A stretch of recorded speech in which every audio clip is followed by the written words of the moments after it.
have a feeling I'm going to get a little personal in today's episode because it's on a topic that I have too much experience in.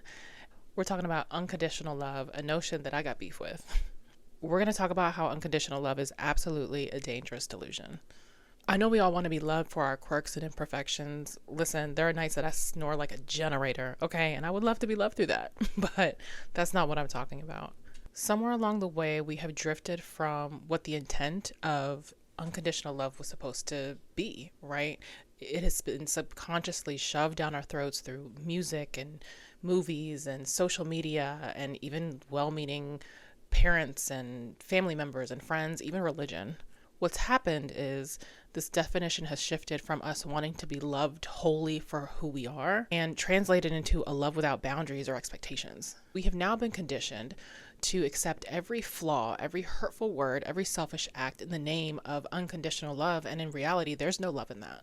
Today, I'm going to explore how this idea of unconditional love, while seemingly noble, can be detrimental to our relationships and our own well-being.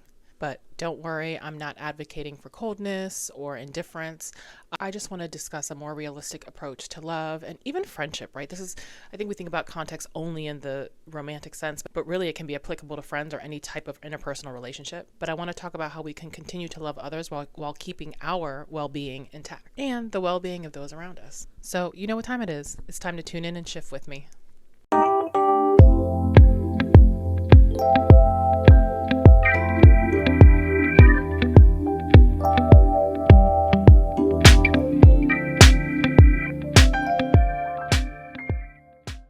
Welcome back to the On Some Real Shift podcast, where I have real conversations on what it takes to shift your mindset and up-level your emotional and spiritual life.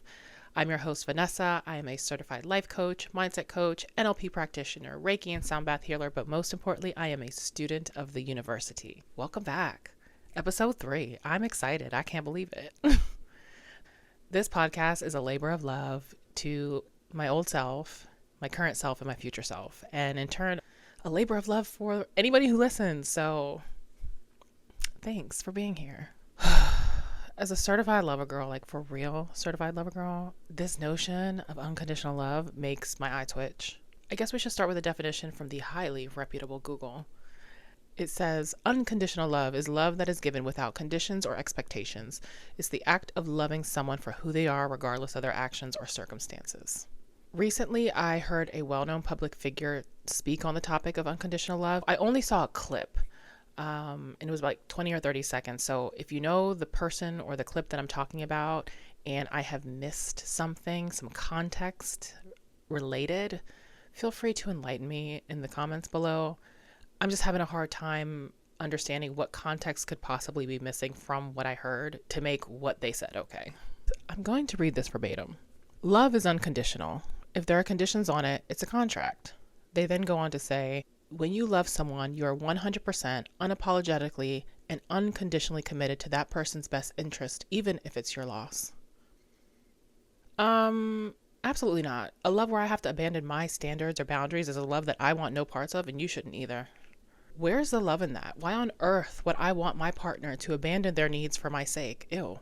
And I'm not talking about compromising. I'm talking about putting their needs to the side to their own detriment.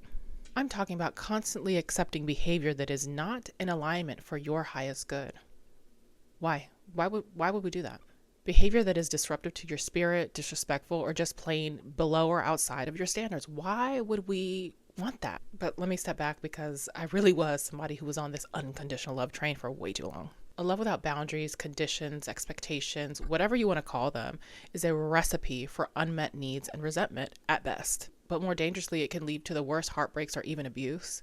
And I know that probably sounds dramatic to a lot of people, but unfortunately, that is how a lot of us got into these emotionally, financially, spiritually, physically abusive relationships and wrapped up. Because somewhere along the way, we were taught that if we don't accept this love, right, no matter what it comes with, if it's not unconditional, then it's meaningless, and that is a lie. You know, we tell ourselves if we truly love this person, that we will accept them for who they are. And to be quite honest, not everybody should be loved for exactly who they are, because some people are emotionally and spiritually crusty. Okay, I said it. If you're finding yourself in a situation where you're fighting to prove your unconditional love for this person, but it's breaking your spirit and making you feel heavy, I want you to ask yourself, why are you so concerned with proving your love for them instead of proving the love that you have for yourself? Where is the love for yourself? I say this with love, but it might be time to examine that. With like a therapist or a mental health professional, which is not me, or just yourself, I don't know. It's time to ask yourself, what parts of you believe that you deserve this low vibrational behavior, this low vibrational treatment, and why? As I always say, I'm not here to talk at you because I spent 13 years of my life in an emotionally, financially, and then eventually physically abusive relationship. I was so committed to proving to this person and myself for some reason that I loved them unconditionally. I wore it like a badge of honor. We were in this toxic cycle of highs and lows that eventually my brain became addicted to in the same way that our brains become addicted to drugs. I know that sounds like hella dramatic, but I'm telling you, it's science. Look it up. The intermittent reinforcement of these highs and lows can trigger a dopamine response in your brain, the dopamine release in your brain. 1 minute you're at each other's throats or worse, and the next you're making up, and that's like the reward. This unpredictable reward cycle is what keeps us on the hook, constantly seeking this connection or approval. And this mimics the way our brain responds to drugs like heroin and cocaine. The brain gets flooded with dopamine, which then creates that high, which then further reinforces that addictive behavior or attachment to that person, right? To further chase that high. Don't believe me? Look it up. It's science. I'm just a girl. I don't know.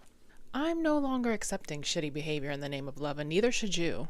And before anybody gets like super polar on it, I'm not saying to leave at every sign of a mistake.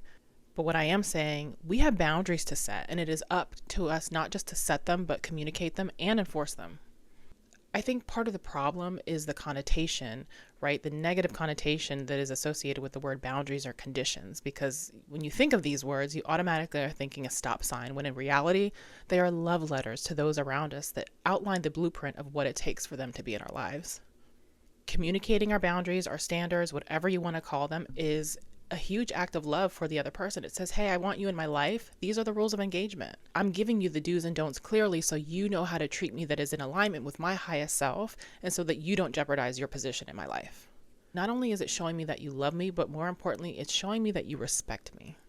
Like I said, boundaries are for us to set, and it is also up to us to enforce them. Boundaries are up to us to set, and we also have the right to change them. However, it is also 150% up to us to communicate them and enforce them. If they change, it's on us for us to communicate when they do. Don't get it twisted. There's a difference between changing your standards and lowering them, and most of the times we know the difference. If you find yourself changing your boundaries, ask yourself, am I changing them to make this person fit in my life, or am I changing them because my requirements have genuinely changed? If you're changing them so that somebody can fit in your life, then I would lovingly ask you to reconsider and ask yourself why. What part of you believes that you deserve this lower treatment? There are so many people in this world that are ready and willing to meet you where you are at now and beyond. Recently, I heard a girl on TikTok say that she's going to start referring to her boundaries as policies, and I thought it was hilarious, but more than anything, I thought it was genius. What if you started treating yourself like a contract, and if somebody was in violation of your policies, then they are in breach of contract? I think we'd save ourselves a lot of challenges and headaches. The thing is, I get it, it's more complex because we're humans with feelings involved. I think one thing that people forget is we teach people exactly how to treat us by what we allow. Your boundaries are meaningless if you're just allowing somebody to continuously violate them. They're just words. Where we get messed up is we start pointing the finger at the other person when they start violating our boundaries, but then we get mad at them when we are the ones who are choosing to stay. That's not how boundaries work, babe. Every situation warrants a different response. I get it. Just like anything else, the spectrum is wide, so some situations are not as severe as other. But ultimately, if somebody continues to violate your boundaries, it is not up to them to adjust. It is up to you. Sometimes that just means a conversation, or sometimes that means that person needs to be cut loose. We can't simultaneously say, well, I want to be in a healthy relationship or have healthy friendships, but then continue to engage with a person who continues to violate our standards, our boundaries, and then get mad at the other person when we are choosing to stay. All that's doing is reinforcing dangerous behaviors. It creates codependency where we're basically sacrificing our own needs for the illusion of a perfect love. And it's just that, an illusion. It doesn't exist because the behaviors are showing that we are not aligned. You're then further enabling destructive behavior by excusing harmful actions done to you, right? And don't forget, the universe is always watching. So the more of that treatment you accept, the more it's going to give you. The universe is unconditionally supportive of us. The universe is going to say, oh, they're continuing to put themselves in this situation. They're continuing to accept this. That means that they must like it. Let's give them more. We're just signaling to the universe, just give me some more of that shitty behavior. And that's not really what we want. By staying in these friendships or relationships that don't serve us, we're also practicing self-neglect. You are prioritizing other people's happiness over your own, which is eventually going to lead you to burnout. Communicating your conditions is one of the most loving things that you can do, like I said, for yourself and for the other party involved. It is a radical act of self-love. It says you are not willing to entertain, to tolerate any behavior that falls outside of the parameters that you set for yourself. It is up to you to remove yourself from situations that no longer align with the conditions that you've set. Now, I know there are more complex situations involving abuse. I'm not talking about that. I'm talking about situations where we can leave safely, but we choose not to because we are lacking love for ourselves. Personally, I want my partner to communicate their needs to me because I want to know how I can best love them. And in turn, I'm going to do the same. Some of the challenge also does come with the fact that a lot of us are not used to speaking up for our needs because we never have. Or maybe we used to speak up, but we've stopped doing it because we have been with people who've consistently shown us that they're not going to honor our needs. And so we kind of learn to pacify ourselves. A lot of times we don't communicate our needs out of fear that the other person is not going to meet those standards. But in reality, that would be the biggest blessing. That is the biggest sign that that person is not for you, whether it's a friend or romantic, right? We have to stop being so afraid of losing attachment to people who are not good for us. Not every person who can't meet your standards is a bad person. We're all perpetuating some type of trauma that we've been to that manifests in a different way. And sometimes people are just not emotionally equipped to meet you where you need to be met yet. But regardless of the reason, it's still up to you to remove yourself. The people who are meant to love you in a healthy way will have no problem meeting the standards that you set for them. In fact, they'll be happy to do it. Love without parameters is just a recipe for unmet needs. I can't judge anybody who has put themselves on the back burner for the sake of unconditional love because I did it for 13 years off and on, and that's part of why I'm here. It sucked while I was in it, but in retrospect, I'm very grateful because of that pain that really I was choosing consistently over and over and over again, that I was finally able to learn how to build my self-love and self-worth. I had to hit a really low point to get where I am today. I know setting and communicating boundaries can be scary, especially when you're not used to doing it, but the only way to get used to doing it is to do it. It's a power exercise in terms of building self-worth and self-love, and you deserve to feel that way. You deserve to feel strong, powerful, loved, all of it. Not to mention, once you start enforcing these boundaries, the universe starts to reward you. When you start showing the universe that you love and honor yourself, it starts giving you more things reflective of that. It's all intertwined, all of it. When we love ourselves properly, we know that it's imperative to set the rules of engagement, and we're not afraid to lose people along the way. So what? Just makes room for the people who are really meant for us. At the end of the day, this new age, I don't even know if it's called new age, but this notion of unconditional love is a dangerous delusion asking us to abandon ourselves for the sake of somebody else. I urge you to stop wearing this unconditional love as a badge of honor because it's not. We've got to start asking ourselves why we're so comfortable in putting everybody else above our own needs. If you're going to love someone unconditionally, let it be yourself. The people in our lives, whether platonic or romantic, should really be empowering us, should really be uplifting us and supportive of us. They shouldn't have a problem if we say, hey, this is how I need to be treated in order for you to be in my life. And if they do, it's a no for me, dog, you know?